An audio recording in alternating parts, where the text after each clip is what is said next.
Welcome back to my channel guys ভিডিঅ'টোৰ যোগেদি মই দুটা ইনফৰমেশ্যন দিবলৈ চেষ্টা কৰিম। তাৰ এক নম্বৰ ইনফৰমেশ্যনটো হৈছে ভেৰিফিকেশ্যন নোহোৱাখিনিৰ ফিজিকেল ডকুমেণ্ট ভেৰিফিকেশ্যন কেতিয়া হ'ব। গাইজ আমি ইতিমধ্যে জানিব পাৰিছোঁ যে একাংশ প্ৰাৰ্থীৰ ভেৰিফিকেশ্যন হৈ গৈছে, যিসকলৰ এক্সট্ৰা কাৰিকুলাৰ আছিলে আৰু যিসকল ফিজিকেল হেণ্ডিকেপ আছিলে তেখেতসকলৰ হৈ গৈছে।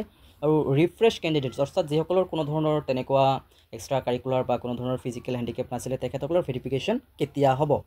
চ' সেইসকলক আমি ৰিফ্ৰেছ বুলি কৈছোঁ বা ফ্ৰেছ বুলি কৈছোঁ। আৰু 2 নম্বৰটো আছিলে বহিৰাজ্যত কৰা DLED গ্ৰহণযোগ্য হ'বনে। ফ্ৰেণ্ডসকল এইবাৰ কিন্তু তেনেকুৱা এটা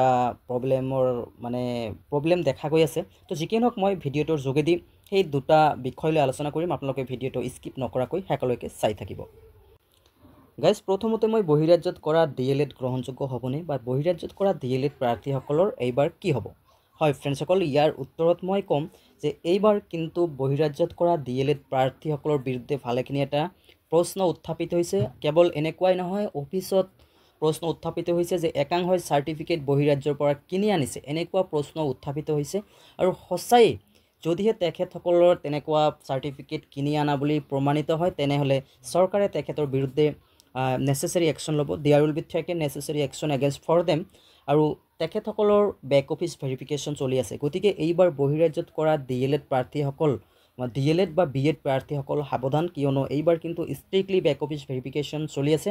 আমি যিখিনি খবৰ লৈছোঁ বা যিখিনি খবৰ কালেক্ট কৰিছোঁ সেইমতে কিন্তু বহিৰাজ্যত কৰা DLED বা BEd সকলৰ বেক অফিচ ভেৰিফিকেশ্যন চলি আছে। আৰু যদিহে তেনেকুৱা ধৰণৰ কোনো ধৰণৰ তেনেকুৱা বেমেজালি দেখা পায় তেনেহ'লে কিন্তু তেখেতসকলৰ জেল যাব লগা হ'ব পাৰে। গতিকে এইবাৰ কিন্তু বহিৰাজ্যত কৰা DLED বা BEd প্ৰাৰ্থীসকল সাৱধান হৈ থাকিব লাগিব, কিয়নো এইবাৰ ভালেখিনি এটা প্ৰশ্ন উত্থাপিত হৈছে যে বহিৰাজ্যৰ পৰা বহুতে চাৰ্টিফিকেট কিনি আনিছে আৰু তেখেতসকলে এপ্লাই কৰিছে। গতিকে এইবাৰ তেখেতসকলৰ বিৰুদ্ধে চৰকাৰে নেচেচাৰী একশ্যন ল'ব আৰু তেখেতসকলৰ বেক অফিচ ভেৰিফিকেশ্যনটো নিশ্চিত বুলি আমি জানিব পাৰিছোঁ।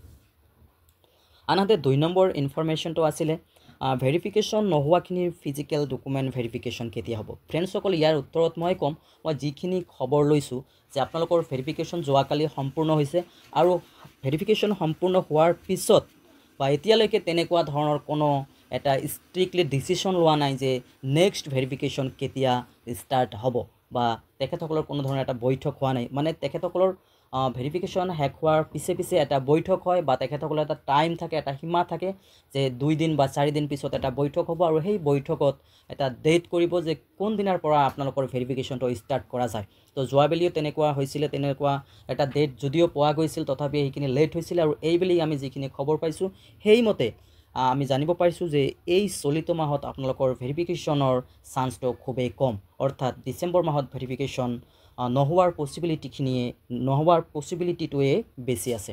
আনহাতে জানুৱাৰী মাহত আপোনালোকৰ ভেৰিফিকেশ্যন হোৱাটো নিশ্চিত বুলি আমি জানিব পাৰিছোঁ। চ' ফ্ৰেণ্ডসকল, এইখিনি আছিলে আজিৰ ভিডিঅ'টোৰ বিষয়বস্তু। যদিহে ভাল পাইছে তেনেহ'লে লাইক কৰিব আৰু পাৰিলে চেনেলটো ছাবস্ক্ৰাইব কৰিবলৈ নাপাহৰিব।